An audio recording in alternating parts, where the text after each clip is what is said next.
That is pretty Right. Welcome to episode 3 of WineCoastSwing.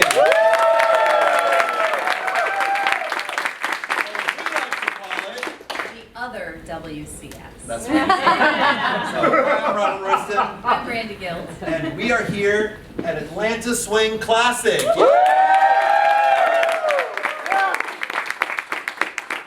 case you don't know, it's in Atlanta. And it's a swing classic. Right. It's amazing. It's in the name.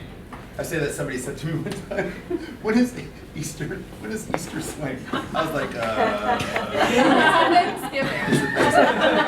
So, right. Atlanta Swing Classics, we are all here. We have a live studio audience here.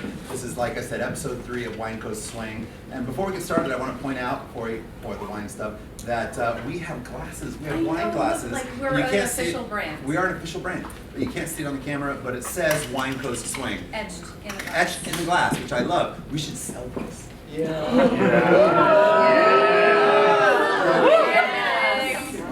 now have merch. That's awesome.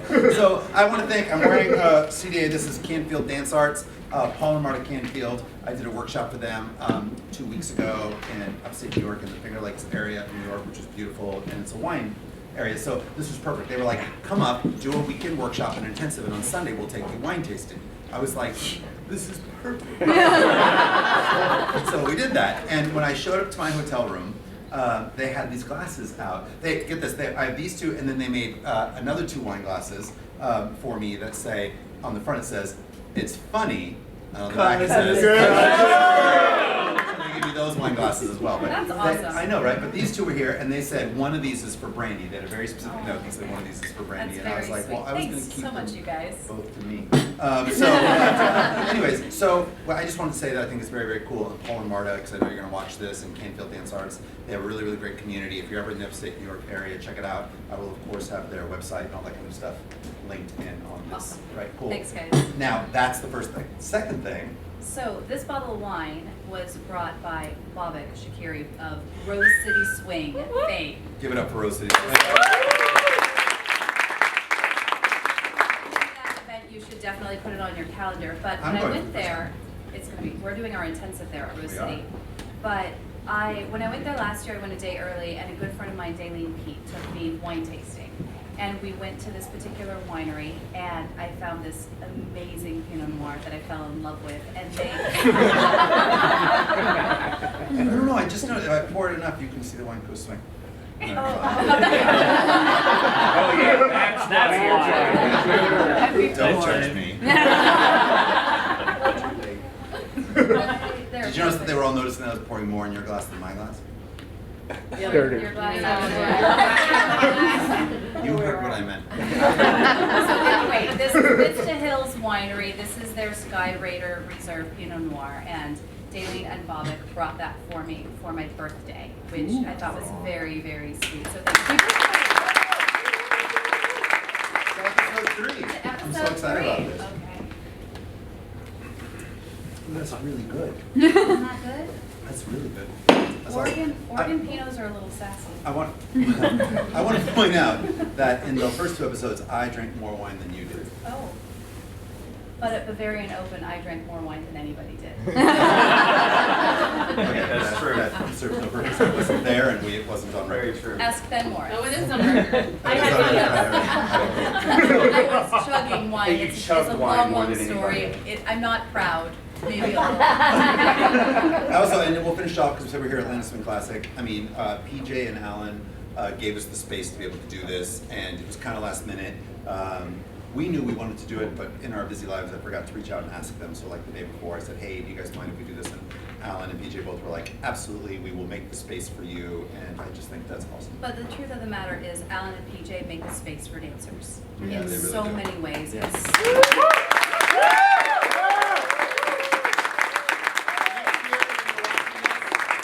Next year when you're watching this, and Brandi and I are hired back to do all this again. Episode 25. Right. See, I just put that out there. You guys will, all of you at home watching this will bring somebody. Okay, great. So now, let's jump into this, because Okay. some people want to social dance. Oh yeah, So absolutely. we don't want to take too And much of everybody their time. wants to know what makes me angry. Right, so the last WineCoastSwing, for those of you that watched, I went on this whole rant about authenticity of the dance and our history and that kind of stuff. And Brandi let me go on a rant, and I said, the next one, maybe you should have something. And she said, oh, I have something. So I'm going to shut up and let Brandi go on her rant. Ladies and gentlemen, Brandi Guild. So one of the things that I'm really struggling with in this community right now is the label of pro and teacher. And I'm probably gonna piss some people off with But this. I love this. Benji calls them demi-pros. Oh my God. I love that term so much. I call them beeliners. Beeliners. That's right, beeliners. Thank you. Beeliners. Here's the thing. Just because you can do something well does not mean that you can teach it. Preach. And teaching is a different skill set altogether, and I'm watching a lot of people that have some talent in their dancing, and they take a few classes and they take a few private lessons. They accelerate through the ranks, and then they hang a shingle and they call themselves a pro, they call themselves a teacher, and they start fostering a community without the knowledge and the ability to truly cultivate dancers. And our community as a whole is suffering because of it. Because we have a lot of pros out there that don't know the mechanics of the dance. And even if they themselves dance the mechanics, they're not aware of them in a way that they can impart that knowledge on their students. Preach it. So. Anybody else want to applaud? Go ahead.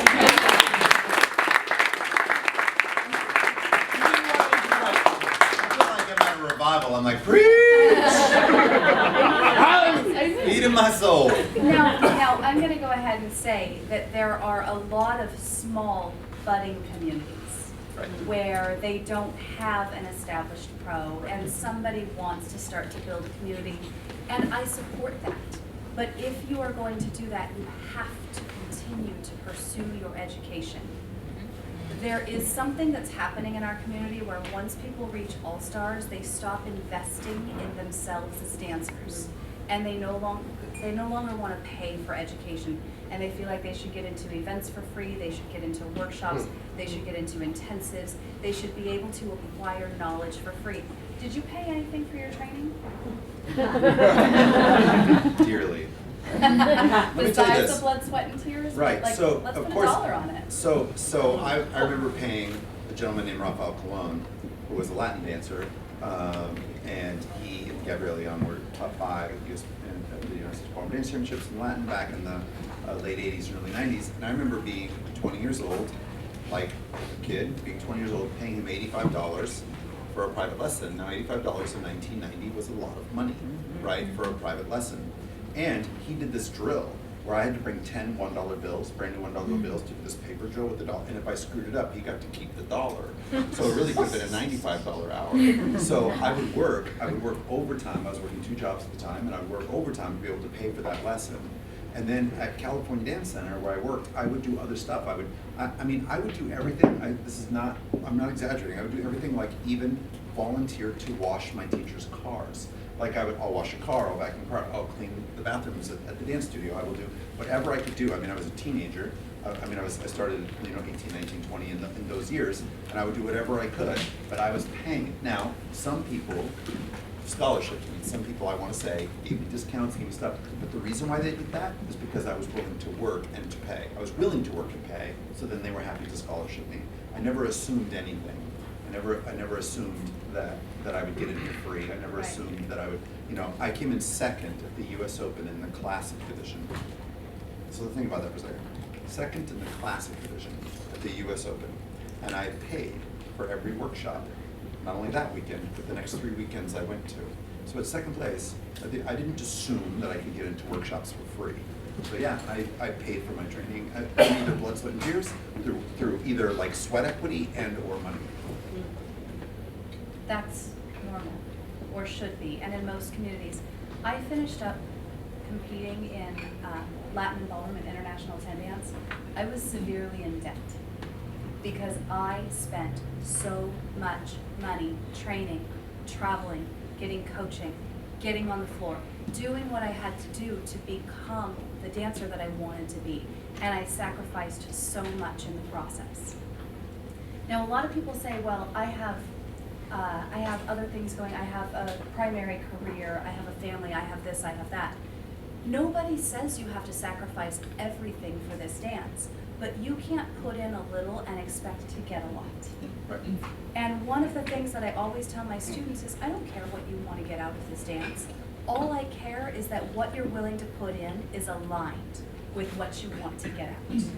And if it's not, you have to adjust your expectations or you have to adjust your input. Because you can't put in a little and expect a lot again and again and again and again. So what it means to be a teacher is you don't have to be a great dancer to be a great teacher. But when you're looking for a teacher, you have to find somebody who either has the pedigree or has produced the pedigree. Right. I say that all the time. Look to the teachers for their own success and their lineage. You know, what they've also created as a teacher. And lots of people, what happens is, in this dance, is lots of people train to become great dancers, right? So training to become a great dancer is not training to become a great teacher, right?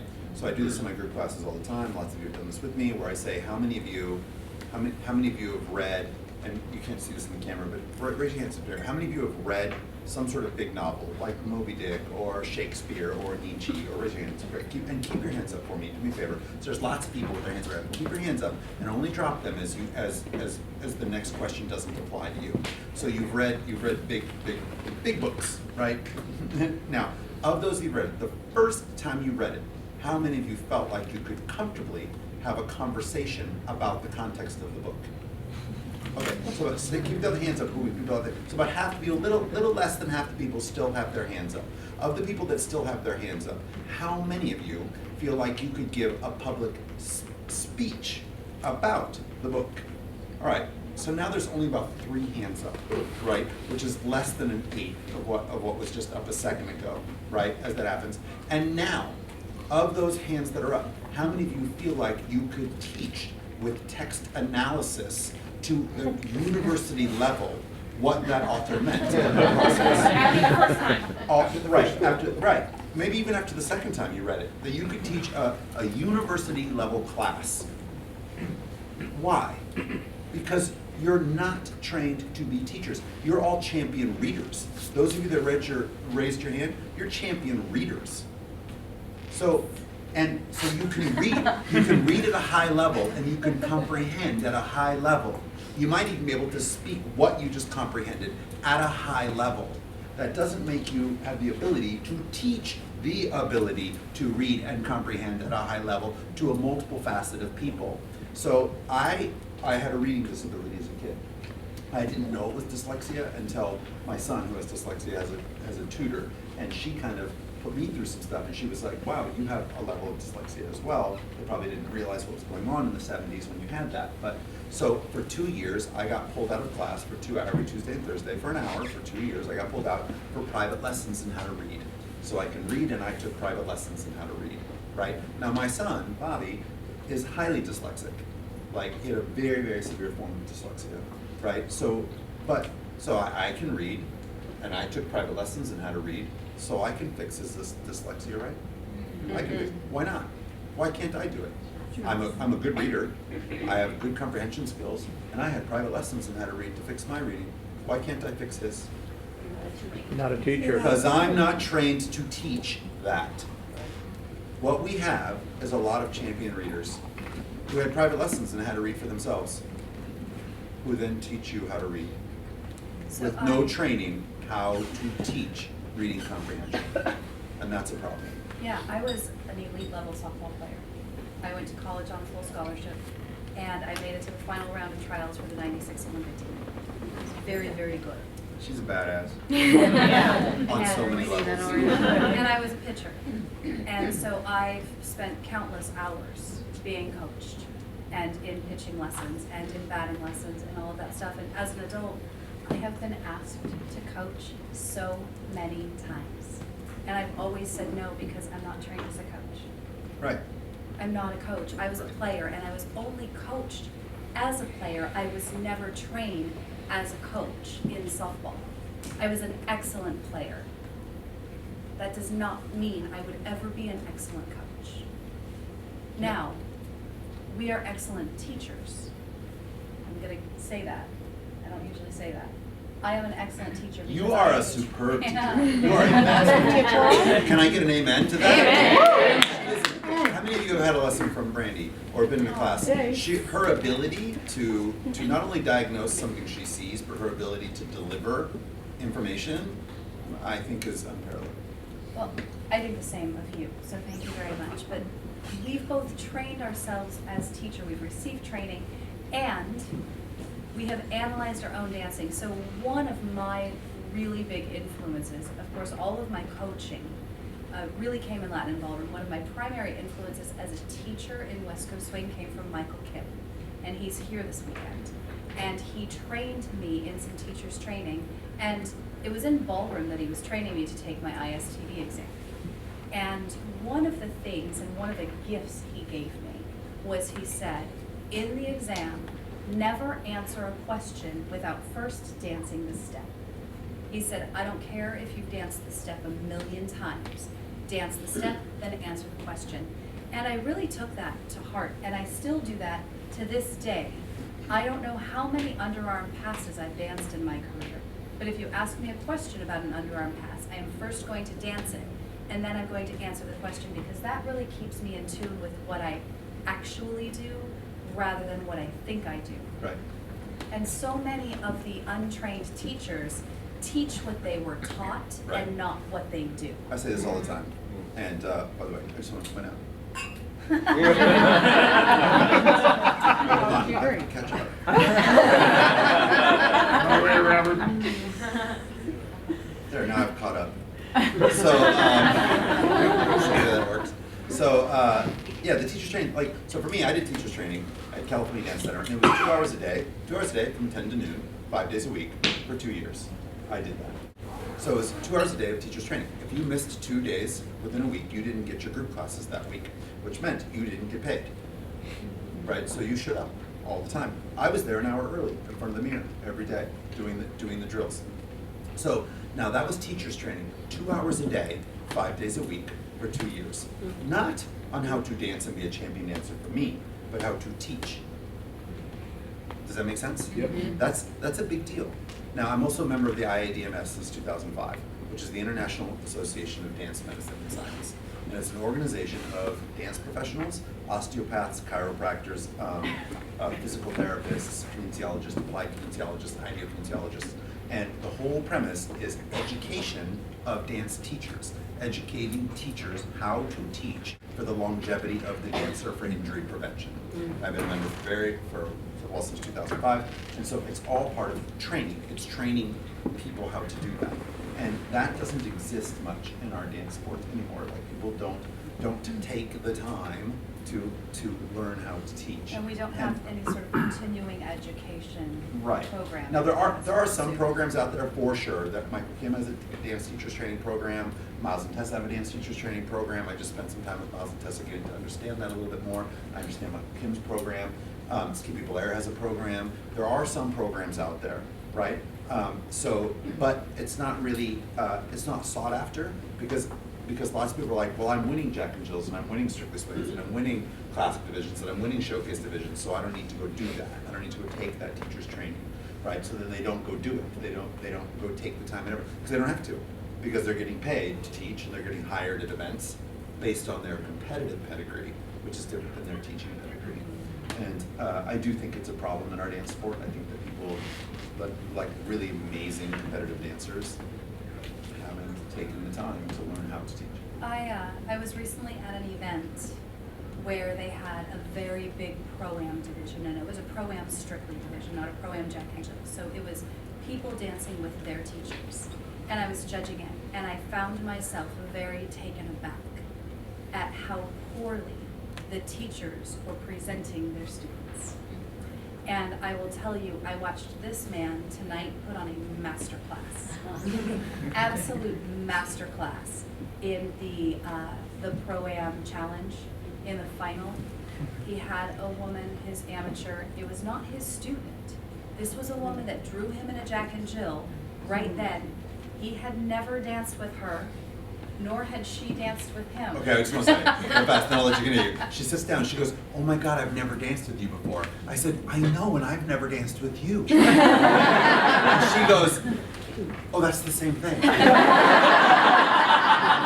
I said, you're really nervous, aren't you? She did so well. She was amazing. Yeah. I was like, go, you're. What I watched Robert do is I watched him set her up to shine and to succeed and to be the picture and to be presented in a way where she was able to showcase her best, not his best. And that is something that I'm seeing that's severely lacking in Pro-Am divisions, is watching these professionals present their students as opposed to presenting themselves. And every time I see it, it just makes me cringe. Right. So, because we're gonna open this up for questions too. So like, so what do you think the solutions, right? So I get the problem. We Yes. both agree on the problem. Yes. The problem is we have lots of teachers that, now here's the thing, it's a natural progression. Like, I started teaching because I was 18 years old. I remember I was at top of Beardsley's, which is in Northern California, and I was taking class from Ed Serio and Phil Trout. So I'm there and taking class on Wednesday nights, and I'm social dancing. And this guy named Dennis Kinney, I remember like it was yesterday. Dennis and Lynn, they were my very first students. And this is 1988. And he comes up to me and he goes, hey, I really like the way you dance. Do you teach private lessons? And I went, I do. And he said, how much? And I said, $30 an hour. Which I was like, $30 an hour. Right? Anybody else want to take a lesson from me right now for $30 an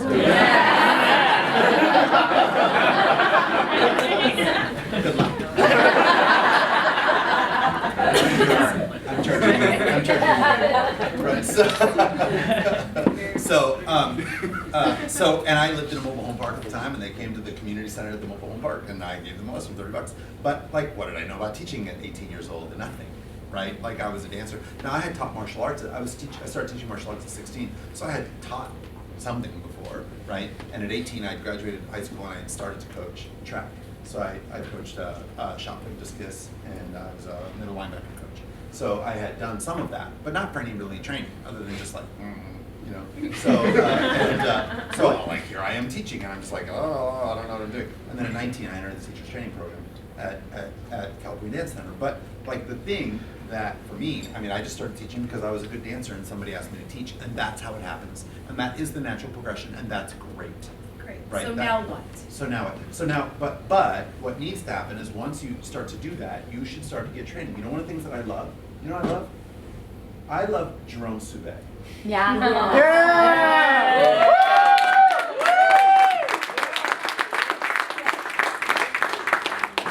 Jerome Soubet does every Grand Nationals. Tell me. I mean, it's traditional Grand Nationals, happens at other events too, but at Grand Nationals, right, I get a text from Jerome. I mean, really, I get a text from Bonnie, but anyways. Right, which is true. And Jerome says, this weekend, any private lesson you're teaching of a single female, and you want a dance, and you want a dance mannequin, he says, I will do it Beautiful. because I want to hear how you're teaching. He does it as teacher's training. Yes. So Jerome, who's a champion level dancer, who I think is amazing, and I love his style. Was I love already every- teaching successfully. already teaching successfully. I think he's brilliant. To this day, just this past Grand Nationals, reaches out to me and says, Robert, do me a favor. Any lessons you teach, I would love to lead the ladies so you can watch what's going on, but I want to hear what you're saying to them. And I go, that's teacher's training. That's teacher's That's training. commitment. That's the person you should be taking lessons from, right?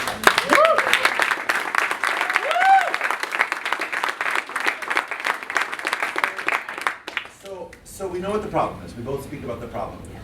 So, and that's like a solution. Do you have thoughts on other solutions? Well, if you're a teacher and you want teachers training, start going to every workshop. Start going to every workshop. Not the workshops of just the people you think are good. Go to every workshop. Listen not just to what's being taught, listen to how it's being taught. Listen to how somebody runs a room. Yes. Listen to how somebody rotates partner. Listen to how somebody pastes information. Like, there's so much there.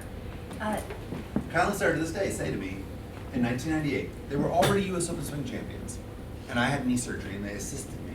And I ran a class of 150 people in a room this size. Yeah. Now we're very small right now.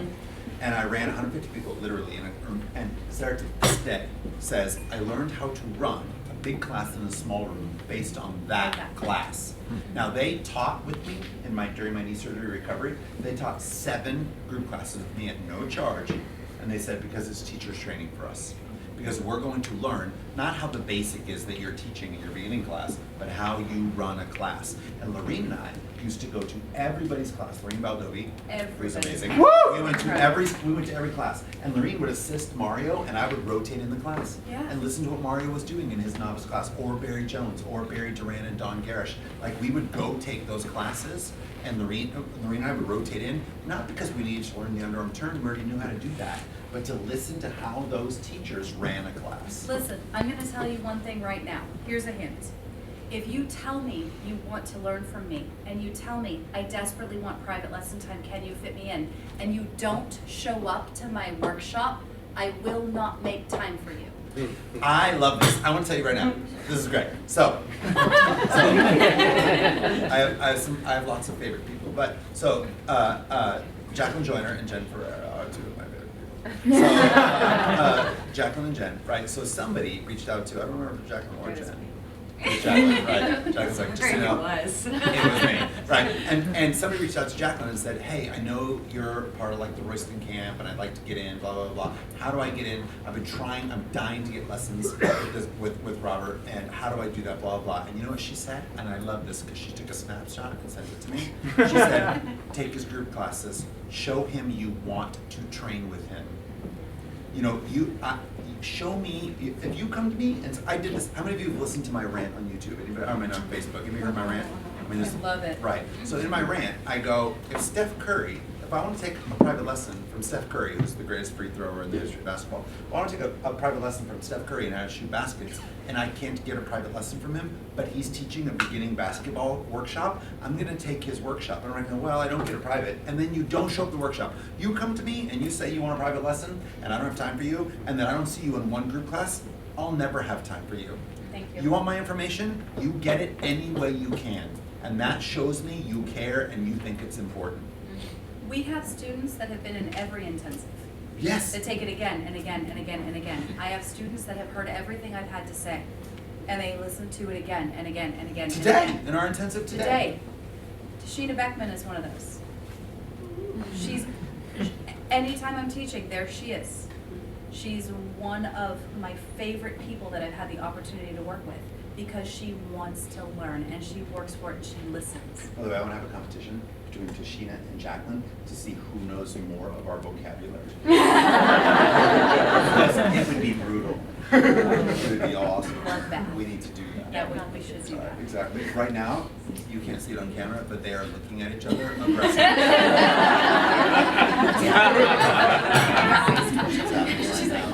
The other thing I can't even fight her. I've had, like Jerome does with you, I've had students that I'm training as teachers that they say, I would love to sit in on some of your private lessons. And as long as I have the approval of the student taking the lesson, they can sit there and listen to everything I have to say. It's true. But it's the people who pursue those opportunities and they ask, I want more, how can I get more? Right. I want more, how can I That's get what more? we need to be. We need to be cultivating that system a little bit more. Absolutely. Like, you know, I have a 6-page document right now that like I'm trying to figure out on all of my vocabulary. I want to be like a filter of all the people like you and the people that I've worked with whenever I want to kind of start to be a filter. Eventually it will become a book. That's my goal, is to become a book.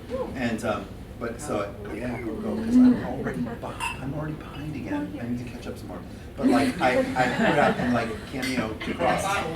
Cameo's another one who's like knows everything, and she immediately comes to me and she's like, "Where's Spider's Gotta Eat? Where's this, that, and the other?" And I was like, "I love that Cameo just knows all of this. Why? Because Ben and Cameo have taken so many of the stuff that teachers training that like work." Okay, so we know. Are we really empty? All right, so. Ask questions. Right, so listen, so we understand, Brandi went on a rant, I agree with her rant completely, it has to do with teaching, and it has to do with the lack, the highest level performers, not necessarily taking lots of teachers' training, so then what happens is, I say this all the time, mediocrity breeds mediocrity, quote, mediocrity breeds mediocrity even through exceptionalism. What does that mean? A mediocre teacher will teach mediocre techniques. Some of their students will rise to the top, right? The cream rises to the top. There's going to be outliers, right? So mediocrity breeds mediocrity.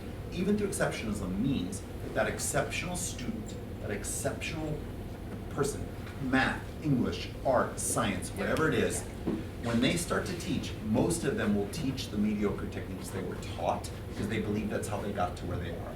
The exceptional teacher looks at the new space, looks at that new place, looks at all the extracurricular things that they did, study, their own talents, whatever, and teaches from the space they exist at the exceptional level, as opposed to teaching and regurgitating the mediocre techniques they were taught. So what happens is, people learn to the intermediate level, let's say, and then through their own talents, they become super successful, and all of a sudden they're an all-star. But they only really took class to the intermediate level, right? And so now at the all-star level, now they want to be champions, and now they're teaching advanced class. By God, they're teaching intensives. I'm going to tell you right now, and I'm going to piss a lot of people off, I can't count on two hands the number of professionals in this dance world that should teach a class called an intensive, because you don't know enough. Benji and I were talking about this. There's less than 7 or 8. When I say dancers, some of that's as a couple. 7 or 8 like couples and or individuals who should teach a class called an intensive. You can't make a final in a major all-star class, and you teach a class called an intensive. You should be in an intensive, not teach an intensive.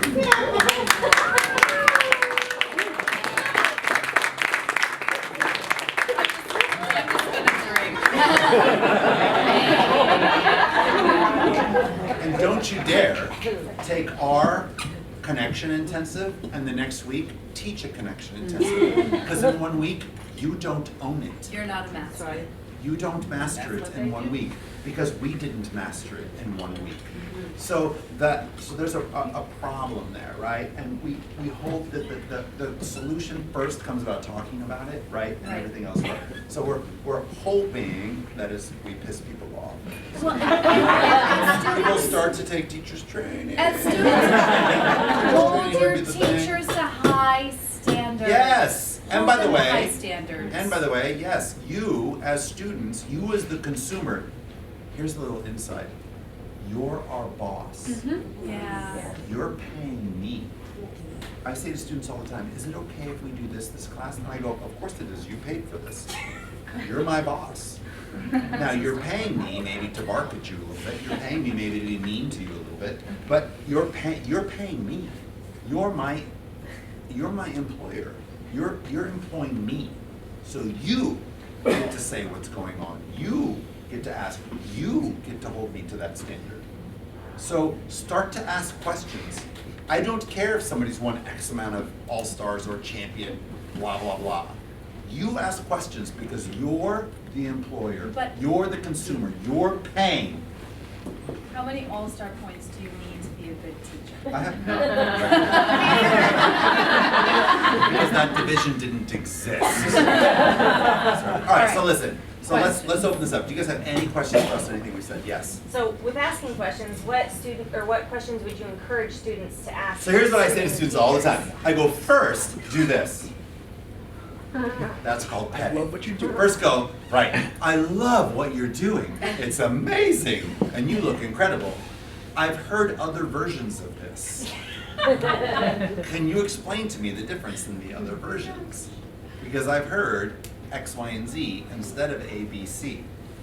Like, ask them. If they're teaching something different than what you've heard, ask them what the differences are. First, tell them how great they are, because they're insecure people. For the record, including us, right? So, tell them how great they are first, and then ask them the question, right? And if they should be able to give you an answer. For instance, you say to me, I've heard a ball lead as opposed to a heel lead, and I've heard a heel lead and a ball lead as a follower. So I see that you're taking a heel lead. Why do you take a heel lead? And if they go, well, the ball lead used to be when they wore dance heels, and now everybody takes a heel lead because it's the current thing, and that's old school, and this is new school. Translations, they don't know crap. They don't know anything, because they don't even understand why they're doing it. If they said to you, actually, I really like the ball lead, but for right now, I feel like because the music's slowed down, that taking a toe release or a heel lead slows down your percentage of weight transfer to the strike of the beat. So taking the heel lead slows you down to get over to the leg. Eventually, I'll get you to control the ball lead as well, but the reason why I do the heel lead is because it slows your percentage of weight transfer to the strike of the beat. That makes sense. Whether I agree with it or not stylistically, that makes sense. That teacher has put thought into why they're asking you to do what they're doing. Does that make sense? Oh, for sure. Right. So like, Tashina's over there going, wire, preach, wire. But because he has, so the idea is, as a student, I'm going to ask the question, and then I'm going to listen for the answer. And what's the answer? Do you know my favorite stupid answer is do what I say, not what I do. I've heard this. I have heard this from national champions. I've heard this from champion level Jack and Jill Strictly Swing dancers, where a student says, you know, I know you say blah blah blah, but I see you do this, and they go, well, do what I say, not what I do. Really, you should be able to show me the train, show me the thread. If a teacher does something different than they tell you, if you say, I see you doing something different than what you're saying, they go, oh, okay, well, here's the first part, I want you to do this. This grows to this, and then goes to this, and then becomes this. And you go, oh, that's great. I see the journey to where you are. Awesome. If they say, do what I say, not what I do, oh, that's so great, you don't know what you're talking about. Because you have a pedigree as a champion dancer, but you know nothing about teaching. And you as students need to ask those questions and make wiser decisions. I always tell my students, by the time I'm done with you, I want you to have a brand of swing that you can defend. There's a wide range in West Coast swing that's considered correct. And when I say you can defend it, you don't have to be able to say it's better than someone else's way. You have to be able to say, I do it this way because. Right. That's what I mean. I can defend Kyle's system. I can defend Jordan's system. I can defend my system. And yet the three of us look different. But I can defend each one of them because I understand where they come from. Does that make sense? Yeah, you were just saying ask questions, and so I thought as students, what questions would you encourage them The to question I ask? would ask is, why is this different from something else that I've heard? I like what you're doing, but why is it different than the other stuff that I've heard? Ask those questions, right? Definitely. Oh, Yes. it's not really a question, it's a defense of something you guys said about, people get to a point where they stop taking group classes. And I'm gonna say, I know I stopped taking group classes a million years ago, or workshops, because it got to a point where I felt like as a more advanced dancer, I wasn't being spoken to.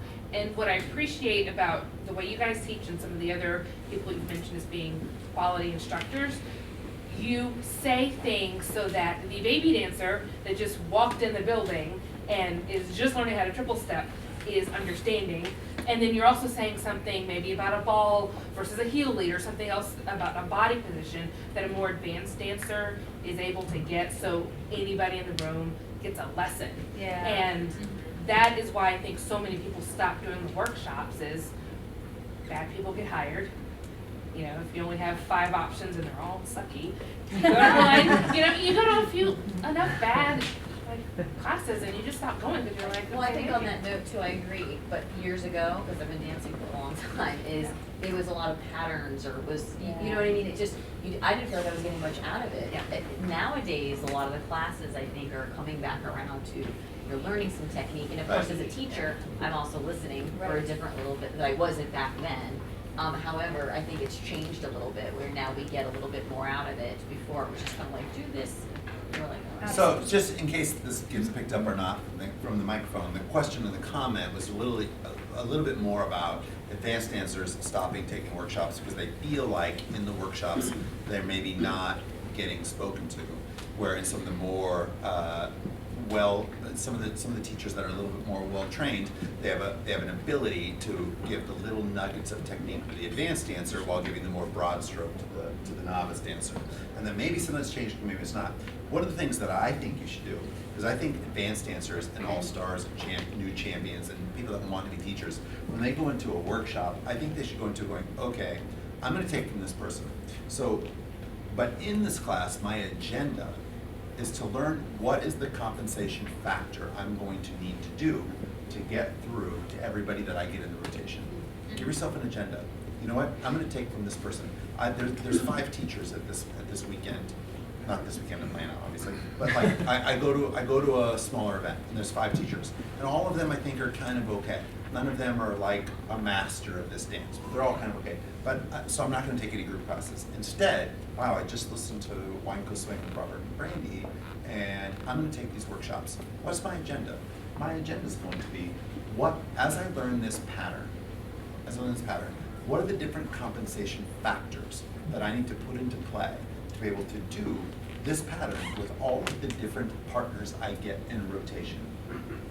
That's something I get to learn from this, right? So like that I start to actually have a targeted agenda that's my own controllable, right? So we have controllables and uncontrollables in life. So what's my controllable? I'm going to take from this new pro who just won a Champions Jack and Jill and now is teaching an intensive. So I'm gonna sorry. This was my soapbox. Right. But I've been around longer than you.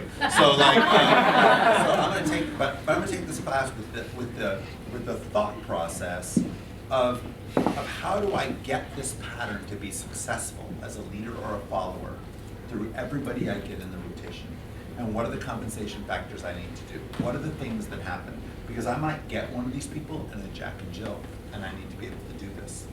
The Right. other thing is, when I'm teaching a class, I can only verbally give so much information, Right. but I will physically demonstrate it as perfectly as I am capable of every single time. So if you feel like you've heard it all, you need to start looking and mimicking and imitating and pulling out detail that I'm not able to say in the class, but I'm able to demonstrate in the class. And you can achieve a higher level of learning visually at times versus listening. Right. Cool. Other questions? Yes. So Andy, you're talking a lot about the dancers searching out. Do you think there needs to be an additional platform that is more of a specific, like 2 hours a week, I get to go to teacher training, does that need to start to develop in our community? Yes. So Benji says this all the time. Benji says we're a green banana, which I love. Which we're kind of a new dance like form. When you look at like Blackpool, which is like the top ballroom event in the world, you look at Blackpool and there's 300 semifinalists in Blackpool, right? But at the top for us at the US Open, we have 30 couples. Blackpool has 300 couples, right? So we're kind of a baby dance on that level. Does that make sense? So for us, we're kind of new. So should we be seeking out? Would I hope and wish that dancers that are wanting to be teachers of this community are seeking out 2 hours a week of, oh my God, 2 hours a week of teachers training? That would be amazing. Yeah. I mean, I did 2 hours a day, 5 days a week, but I'm just saying. So like 2 hours a week would be amazing, right? If something like that could happen. What I think needs to happen, and here's the problem, so Brandi and I have talked about doing like a weekend or a week-long intensive, like a 4-day long intensive, where we do an open, to everybody track and then a professional track. In That's a Cabo, teacher's- stay Yes. tuned, Yeah, Cabo in 2020. Cabo, right? So doing that, so right, exactly. But I will tell you, because we talked about it, we're a little nervous. I don't know how many people would actually come to do that from the pro level, from the teacher's training level, right? So I know, you raise your hands, but from the teacher's training level, I don't know, Ben's throwing his wallet. Right, Ben's throwing his wallet.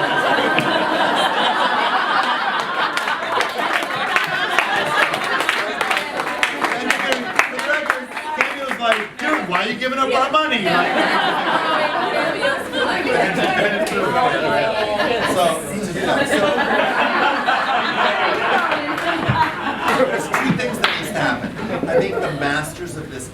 by the way, I just looked up as that happened, and 2 masters are in this room right now. You can't see that, but we have people like Robert Cordova in this room right now. And we have Lorene Bell.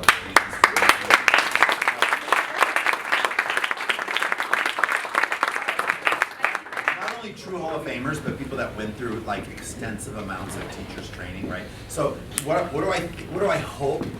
I hope, Cameo, as you ask that question and you do this, so I don't have to ask this of you because you're amazing and you throw my own stuff back at me all the time that I forget. But like what I hope is that the young generation of teachers of this dance seek the masters of this dance that have had training, not to improve their dance, to understand how to deliver, how to teach us. That's what I hope happens. And I hope that we can start to facilitate at events like this one. I would love at events like and other events where they go, you know what, because this hasn't happened yet, where events go, you know what, we're gonna do an intensive, or we're gonna do a teacher's training track. Because that hasn't started at events yet. I would love to see events that start a teacher's training track, right? That get the masters of this dance sport going, we're gonna do a teacher's training track, right? And then we'll start to see who's jumping out there to really get and understand the learning of that. Now the problem with that though, is some events are going to go, oh my God, that's amazing. And they're gonna give that teacher's training track to the guy that just won an all-star contest last week. And that's a problem. And that's where you as students, as professionals who are students to teach, must start to become more aggressive to those people about where you spend your money and how you tell the world who you want to learn from. Yes. Well, okay, well, hold on, the guy in the blue hair. Sorry. How do you feel about Common Core dance? Common core dance, like Common Core math, Yeah. I like don't know having what a that Common is. Core. So one of the things, let me say this. So you don't have Common Core? Oh my God, I had to take a class in Common Core for math for my son. Shoot me now. Okay, so the problem, we'll talk later. All right, great. Parents. Yeah. So the thing about one of the problems in our dance, Robert Cordova and I were talking about this tonight. One of the amazing things about our dance, and one of the problems in our dance, is that our dance doesn't. We don't have a very strict. This is how you do our dance. From strike of the foot to the completion of the step, we don't have a set thing that we do. It's why Robert Cordova looks different than me, looks different than Mario Robau. I'm talking about everybody in the early 90s, so forget you all with the new people. So like, that's why Roberto Gonzalez, Robert Cordova, and myself and Mario Robau, and if you don't know who all of us are, do your homework, right? That's why we all looked different. Because from strike of the foot to completion, we allow for variety. We allow for what I call the streetability factor. That's a word I came up with a bunch of years ago. Streetability. So the streetability factor of our dance to exist. So what I would be afraid of, there's common denominators. There's common denominators between Benji and Jordan and Kyle. There's common denominators between me and Mario and Robert Cordova. So there's common denominators. So we should teach the common denominators. That's kind of the Common Core, right? But I'm a little worried about getting the Common Core so much so that we lose the streetability factor. It's one of the difficulties in teaching our dance, is that we want you to be individuals in our dance, but at the same time have certain basic structure. So we're hoping that there are certain things, and I did this in the last, go back and watch the last WineCoastSwing, and you'll hear us talk a little bit about some of the factors that are the common factors, but that there's still room for individuality. Cool. So I'm kind of okay with the Common Core, but I don't want it to get so much so that the individuality factor comes out. Robert Cordova has a question. I know there's a question over here, but it's Robert Cordova. It is Robert Cordova. The one and only. I just want you to know the whole room just turned. He's an icon. Go ahead. Being that this dance is starting to become more competition driven, where do you draw the line or not sacrifice your integrity? When you get people, which this refers to what you were talking about teachers saying to their students, what do you want? The biggest thing that I come across is, I remember when I went to school, everything up through high school and even college, the teacher was the one that told us what we needed. Right. The teacher was the one who ran the class. Right. You don't let the inmates run the asylum. It was the teacher who knew what. You don't let the inmates run the asylum. So, unfortunately, the thing that I come across a lot is because people are seeing YouTube and they're seeing Facebook and all the videos, they're seeing all these tricks, and they're coming in, and they're wanting to learn all these tricks that, for example, a good example, which I know you guys have come across. How many times have you had a follower say, I want to learn 1-foot spins, and they can't even do traveling chenets across the floor? They can't do a single turn, but they want to learn how to spin on one foot. So it's because they're thinking that that's what's going to win them the dance, not seeing all the in between the tricks. Right. Is really what shows what a true champion So pro is. I don't know how much of this is being picked up or not, microphone wise. So let me just like reiterate what Robert's saying. I feel like we should just bring Robert Green up. Yes. Bring him up. Bring him up.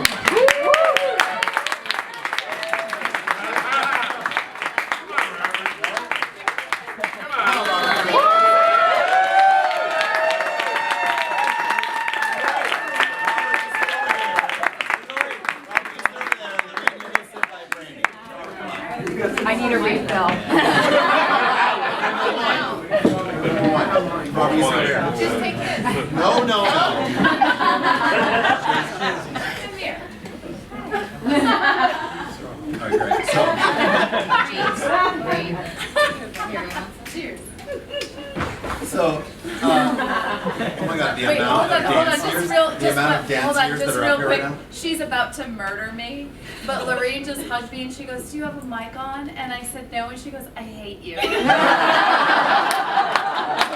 love this. I've never had to guess it. So what Robert just said, which I think is super important, is where do we as dance teachers draw the line for the integrity? And not right? sacrifice And not the integrity. sacrifice our integrity as dance teachers for what we're teaching to the people. Because you're right. People will come to us and they will want like they can't do a single or a double turn. They don't know the difference between a pivot and a chenet, but they want to be able to do a pirouette on one foot, right? So, and we as dancers, what do we do with that? Now, one of the things that I do now is I say to dance students all the time, I may not be the teacher for you. I do say that. I may not be the teacher for you. Because I want you to learn your scales on the piano and how to read music. Does that make sense?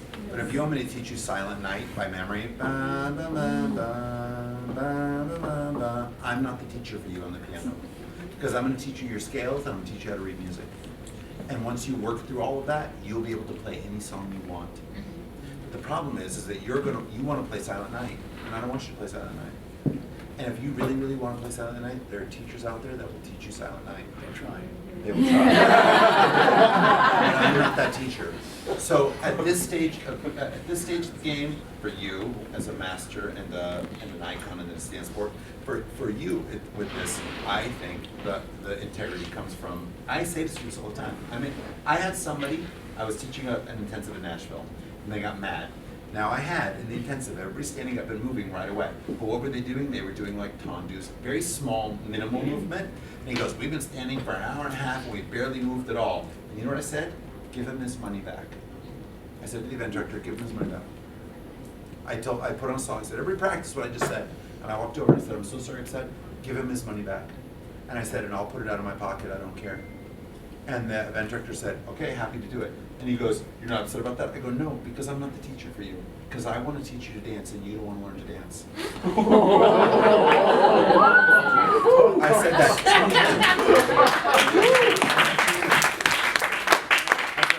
I want to teach you to dance and you don't want to learn to dance. You just want to learn how to move somebody around the floor in a kind of obnoxious way. So you will learn to dance. Thank you so much, and I hope someday you want to learn to dance. And I walked away from that person because I don't need that person in my class. I will not sacrifice my integrity as a teacher to teach somebody who can't do one turn how to do a 1-foot turn. So what do I say to those people? I'm not the teacher for you. That's what I say to those people. And you have to be willing to say that. Right. The other thing that I do is when students bring videos to me and they ask questions about what I'm asking them to do versus what they see being successful, is I say, sometimes the champions win in spite of what they do, not because of what they do. Reach! Sometimes the champions win in spite of what they do, not because of what they do. I think she's brilliant. I'll drink to that. Let's all cheer for that. Now, by the way, I want to tell you, like the thing about that whole, like the thing in Nashville really happened is we need to start to, people come to me all the time. Somebody just came to me, one of my dance students came to me literally this week on Wednesday. He goes, I just took this class from Parker Dearborn, and he shows me the video, and the video recap. He goes, I want to do this, I want to do this, I want to do this. And I go, oh, well, that footwork's good. That you should learn that footwork and this. And he goes, and then he tries to lead his partner in the private this thing. And I go, oh. And he goes, it's this, that's this. And I go, oh, is it this? And then I lead her. And he goes, yeah. I go, yeah. You're not ready for that. He goes, should I learn it? I said, no. He said, when? I said, 6 months from now. 6 months from now, come back to me with this. Keep it on your phone. 6 months from now, come back to me with that. And he goes, really? Can I not? I go, no. And then his other dance teacher came, because he has multiple dance teachers, came to me and said, you know, he wants to do blah, blah, blah. I go, tell him no. No. And tell him you're doing him a service, not a disservice. By not letting him do that. He's not ready for that yet. He won't be ready for 6 months for that. So that's, for me, when people come to me, that's what I do. All right, so we have them up here. Hi. Hi. So, Sorry, Brandi, What? you were about to say something. Oh, I was just gonna say that, yeah, they are my employers on some There's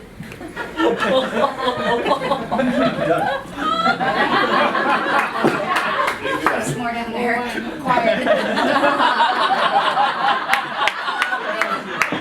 I was about to say, it's almost like she knows you. So, yes, my students are my employers, but they employ me as their expert. right. Yeah. And it's no different than going to your doctor, and you can't ask for a particular diagnosis, ideally, because you're asking for their expertise. So when you come to me, you're paying me, but you're paying me for my expertise, not for me to just tell you what you want to hear, and that's a big difference. Right. All right, one or two more questions, because we gotta do social dancing, yes. From a ballroom background, so I come from a very structured. All right, so hold on, let's just be specific about this, because we just throw that term around. Mhm. American rhythm, American smooth, I do international Latin, American international standard. rhythm, smooth, and international standard. So smooth, rhythm, and standard. I do. Okay, Yep. perfect. And so I come from a background where things are very structured, and even if I want to learn how to teach, there is a structure for finding the information and the people and the ways to learn how to teach, I guess, is a general way of putting it. But what I find with West Coast is maybe because there's no core, that there's not a way for someone like a beginner who wants to learn how to teach to know exactly where to go. Like, I guess my question is, what is a recommendation for someone who is not all-star, who is not a champion, who can't take these intensives that are for professionals, that wants to be on that track of learning to teach, even though I know I can't teach someone until I know that I understand it, but want to go on that track? I have a definite answer, but I'll defer to you first. I say go. Okay, great. So.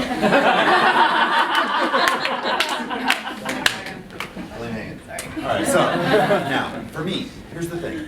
So diagnostic training is super important. So I did the NESTA, National Endurance and Strength Training Association, to become a diagnostic specialist in biomechanics. So understanding, analyzing biomechanics. I've done a lot of great stuff. Like at first I went to a chiropractor and like whatever. So like I went to Palmer School of Chiropractic, Palmer West, and like did all this stuff.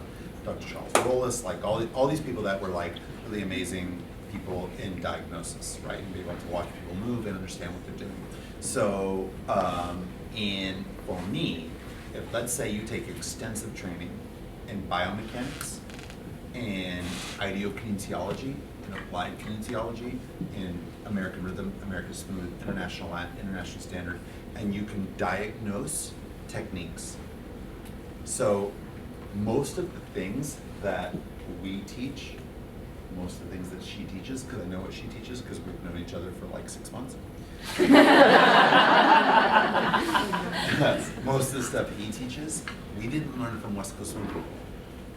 Most of what we teach, we learn from ballroom people. So, and the ability to, I can analyze what you're doing. So technique is just technique. There's a technique to stand with turn out. There's a technique to stand with turn in. turn out, I'm gonna do extreme turnout, it's gonna be ballet. If I turn in, I'm doing bossy. Both are techniques. The technique to strike a bent leg and the technique to strike a straight leg is just technique. It's neither right nor wrong, depending on how it's applied to the system you're applying it. So striking a straight leg in Latin is the proper technique. Striking a bent leg in rhythm is the proper technique. They're two different techniques. It doesn't make, so cha-cha in Latin, I strike a straight leg. Cha-cha in rhythm, I strike a bent leg. It doesn't make one right or one wrong unless I'm using it in the different system. Does that make sense? Mhm. So, but I can learn to analyze that technique. If I don't have a system of teachers training for West Coast Swing, but I learn teachers training in those other things, and then I analyze Brandi, or I should be able to analyze Robert, Lorene, Brandi, sounds so weird to say Robert, Robert, Lorene, Brandi, or myself, or analyze Benji, or analyze Kyle, analyze Sarah, and I should be able to say, oh, they strike a bent leg, then they push it straight. They strike a straight leg, then they transfer weight. If I have the other teachers training technique, I should be able to analyze and diagnose the biomechanics of what they're doing, because now it's just puzzle pieces. So there's a woman named Lana Tuiva. So when the Iron Curtain came down and all the Russians came over, a number of them came to California Dance Center where I was first teaching. Igor and Irina Suvorov, Lana Tuiva. Igor and Irina Suvorov were at the time the Russian 10 dance champions, and Lana Tuiva was the #2 Russian dancer in Latin. And they took over the teachers training program at the studio that I was at. I was very fortunate to have that happen. And when Lana Tuiva came, I said to her for West Coast Swing, I want you to do an international rumble walk for 1 and 2. Then I want you to do a chasse. Then I want you to do a pas de bourrée. Now, I don't know how much this will get caught on camera, but this is what she did, because it's just puzzle pieces. So I said, you're gonna do an international rumble walk. Now she was like, she was like this big, like international rumble walk. I said, but I want it with a pedestrian hip. Now she understood what that meant, right? So she did an international rumble walk, she did a chasse, and she did this big pas de bourrée, right?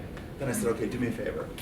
Take the chasse and make it like a French cross in samba, where you cross the foot over, right? Or a volta, exactly, like a French cross or a volta in samba. So I want you to do a pedestrian hip with your international rumble walks. Then I want you to take it a little like a volta on 3 and 4. And then I want you to do 1/8 of the pas de bourrée you just did. And then she went 1, 2, she went 3 and 4, she went 5 and 6. And all of a sudden this was her West Coast Swing, literally in 5 minutes. Because I just put together puzzle pieces of technique that she understood. Does that make sense? Mm-hmm. So then we massaged that for about 30 minutes, right? And then I took her that night, this gentleman named Tom Paderna and this guy named Michael Colbert, they were teaching, right? They were teaching it, and they were running this dance at Metronome Ballroom. So it was Metronome Ballroom on Saturday night. And I took Lana Tuiva there. Now in her basic, she looked like the best pro you will have ever seen dance West Coast Swing in your life, because she just put the puzzle pieces together of techniques that she already understood. And Tom Paterno led her. He saw me dance with her. And he was like, oh, wow. And he goes over and he starts to dance with her. And she can't do anything but a side pass and an underarm turn. So he starts to lead her and all this other stuff. And it's horrible. She can't follow any of it. And he comes back and he's like confused. He's like, I thought she was a professional West Coast Swing dancer. I was like, no, she learned West Coast Swing today in 30 minutes. He's like, but she looked amazing. I go, right, because it's puzzle pieces.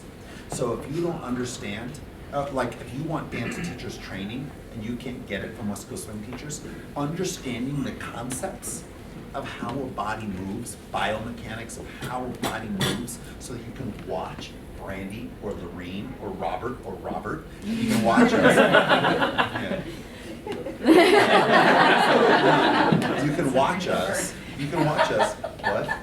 Twins separated at birth. Why did he get the hair gene? So that you can as a dance teacher start to analyze the technique. Like today, you and I talked about the bending of the knees and the straightening of the knees. Mm-hmm.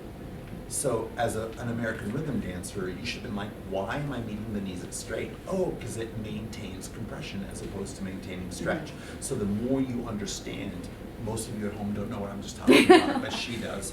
The more you understand the techniques of dance and how the body moves, the more you can analyze what's going on in this dance, dissect it, and put those puzzle pieces together to create our dance and make you a better teacher. Cool. Cool. We'll take like two more. Anybody else have any other questions? Yes. I was just gonna ask, the community I come from is very tiny, and the couple of teachers that we had that raised us up to what they could before they left, they moved away. So now we're left. Damn them. Yeah. So now we're It's Claude and Goga. Well, I can't say damn them because I love them. I love Claude and Goga So so now much. we're left with not very much, and the few of us that are there that want to advance in our own dance and also want to bring people into the community that are struggling to do that because we don't know how to do it. What do you recommend for really tiny communities where there's nothing even remotely close to pros within 3 hours? So the best Ever. Well, thing, repeat the question first. Like. so the question is small community, had some leadership, the leadership moved on. Damn it, Claude and Goga. This community still wants to grow, and there's nobody that's poised to take on that role. And how can we do that? And that's a great question. In my opinion, the most valuable words a teacher can ever utter are, "I don't know. I will find out and get back to you." And so anybody who is in a small community that's working to guide, you can lead by what you currently know, but you also have to be willing to say, "I don't know more, I'm going to get more," and continue to pursue education. I think the real breakdowns that we have in this community are the people who want to pretend they know it all, and they are unwilling to admit the gaps in their information. Well, and I feel like teachers are afraid to admit that, right? Of course. Teachers shouldn't be afraid to admit that. So teachers, No. I feel like teachers get afraid to say, "I don't know this." Yeah. And I feel like teachers should be okay with saying, "I don't know this," and I'll go find it, right? So that's super important. So if we're building a community, so Brandi and I built a community in Pleasanton, California that didn't exist for couples dancing for two-step and WineCoastSwing back in 1990.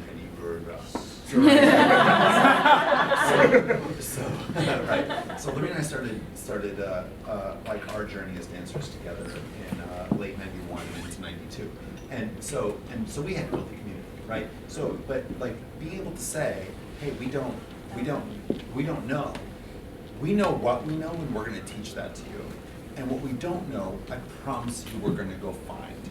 Does that make sense? But for now, we're going to teach you what we know, because there's nobody else teaching anything. So for now, we're going to teach you what we know. We're going to go find the stuff we don't know, and be okay with doing that. It's amazing the type of trust you earn with your students Right. when you say the words, "I don't know." Because when you try to pretend to be an authority in all things that you are not, they will see through that. So I believe that people should take that space in a new community and be like, "Yes, I'm gonna run with this," but be willing to say, "I don't know, I'm still learning. I don't know, I will find out. Right. I don't know, let me get back to you. I will tell you everything I know to this point, and I'm going to know more soon." Can I Yes. add that a little bit? Yeah. Would you also recommend pursuing a certain dance teacher? For example, if I was to start taking lessons from you, when I could make it to events that you were at, or if I could travel to I'm from Illinois, so it's a long way out to the Right. West Coast, where a lot of those major level dancers that have that core concept are Some of located. us from the East Coast. But either way, I mean, Illinois is right in the middle, so it's kind of hard to get there within reason for money and all of that jazz. So would you recommend following a certain person that you really admire their core concepts and their way they teach and learning from them specifically for as long as you possibly can? Or would you recommend spreading it out a little bit? Or? So just so we're clear, the question is, if you are in a smaller community, would you recommend pursuing training with one particular train of thought? Like I'm in a small community, but I really like the way Brandi teaches, so I'm going to really pursue Brandi's techniques and make that the core principle of my fundamentals for how I teach my people. Right, when it's possible to get to it. I would say yes. Okay. Absolutely. Right. I think you should have a coach or two coaches that you really pursue, that you really trust and that you train with. And then when you're at an event, you have the opportunity to go to workshops, learn from everybody to understand different concepts, different approaches, different ways of conveying information. But when it comes to the acquisition of your knowledge, I would say stay with one or two that you really trust. Right. No, but and I have a question because this is a different era right now. Robert Cordova, you 50-time U.S. Open champion. By the way, I took my first lesson in the dimensional ball. Do you remember that? That was forever ago. That was 1922.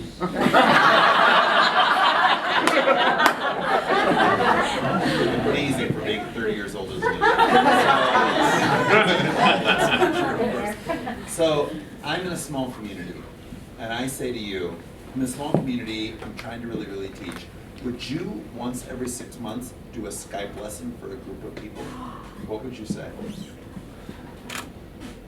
For the record, he whispered, yeah. It's a medication thing.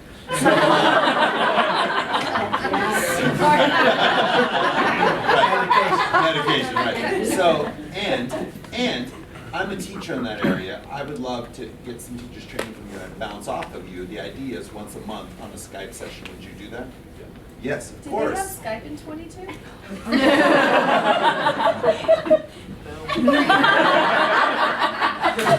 So We used to my score point to that. contests with an abacus. Right.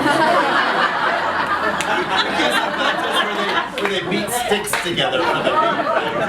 So the idea there, though, is that because of today's like FaceTime and Skype,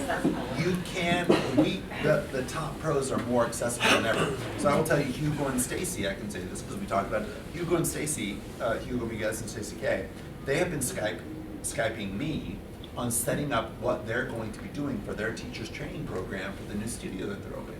So the Skype lessons we've done 3 of them so far, is literally just setting up the structure of their teachers training. Now they're gonna do it, but it's their teachers training, and so they're bouncing it off of me. So I'm helping them to do that. Now we've only done a few of them, but we've done that over the course of the last, since I think July was our first one. Since July, we've only done a couple or a few, but that's great. So that is possible, that is there, that can happen, right? So if you're in a small community and you say to your students, I'm gonna go get the information, there's lots of ways to get that information. It doesn't require you to go to an event, right? Not anymore. More than ever Are you before. telling them this week, they're teaching next week? Right. So, yes.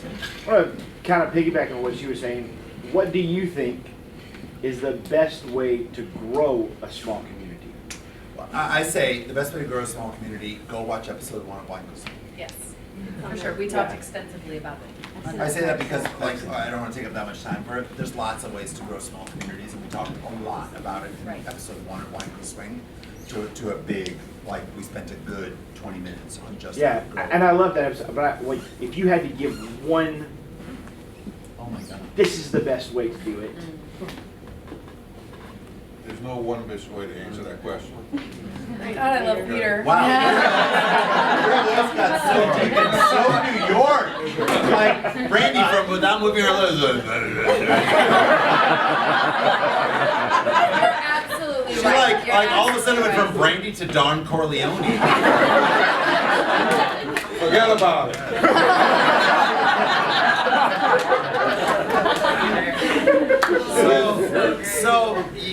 There's no one way. You got to get out there. You got to get to the people. You got, like we said in episode 1, go to the clubs, go to the bars, dance West Coast Swing. People will say, "What's that you're doing?" You say, "It's West Coast Swing." Boom! Here's my flyer. Get classes going on. You got to get it out there publicly, like as best as you can. One more question. We have one more. Anybody else have another question? No more questions? Are we done? We did it. We emptied them.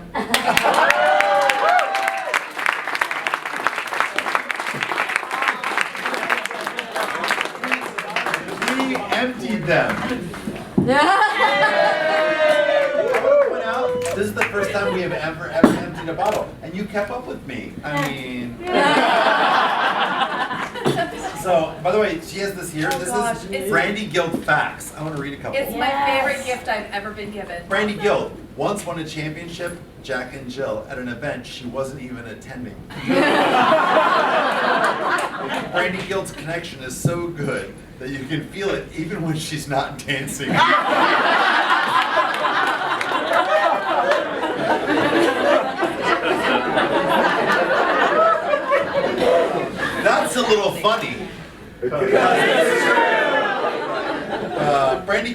lead and follow in the same competition while DJing, judging, and cheering. Chuck Norris learned his roundhouse kick at Brandy's footwork intensity.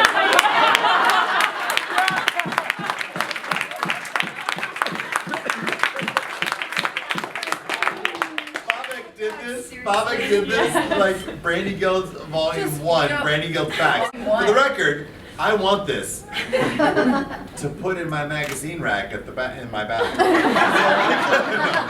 Because that's where I'll read it. So that's also funny. It's true, right? So this is amazing that Bobak did this and you brought this down. Well, if you go on Facebook and hashtag, like search. Brandi hashtag Guild. Facts. Brandi Guild doesn't follow. Brandi Guild inspires leadership. Along with, I think one of my favorites is Brandi Guild can believe it's not butter. Here's for all the geeks in the house. When Brandi Guild snaps her fingers, Thanos disappears. I want a very true round of applause. Who gets that? Okay.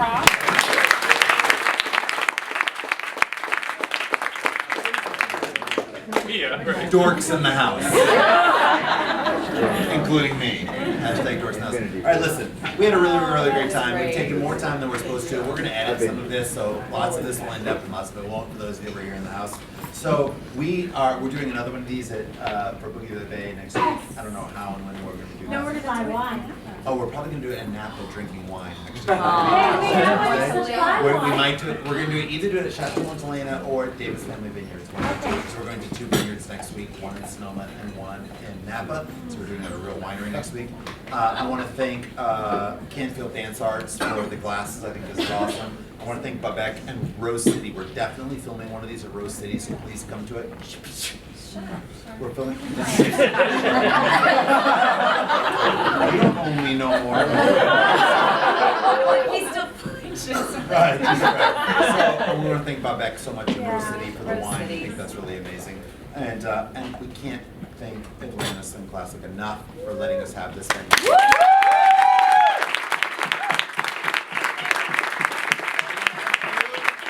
you so much for coming. Thank Dan Sweet. He's amazing. Dan is so great.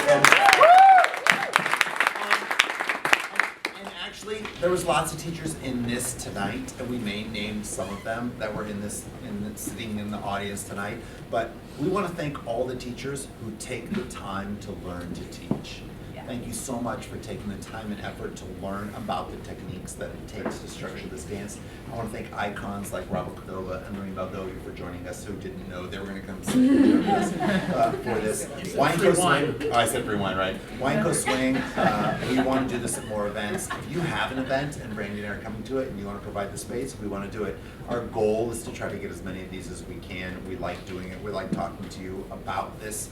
We think that it's important that we speak honestly about this dance and its amazingness and also its problems, because it's how we'll grow as a community. So to Brandi Guild, I love you so much. I think you're absolutely amazing.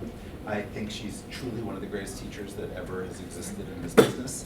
And thank you for doing this. Thank you.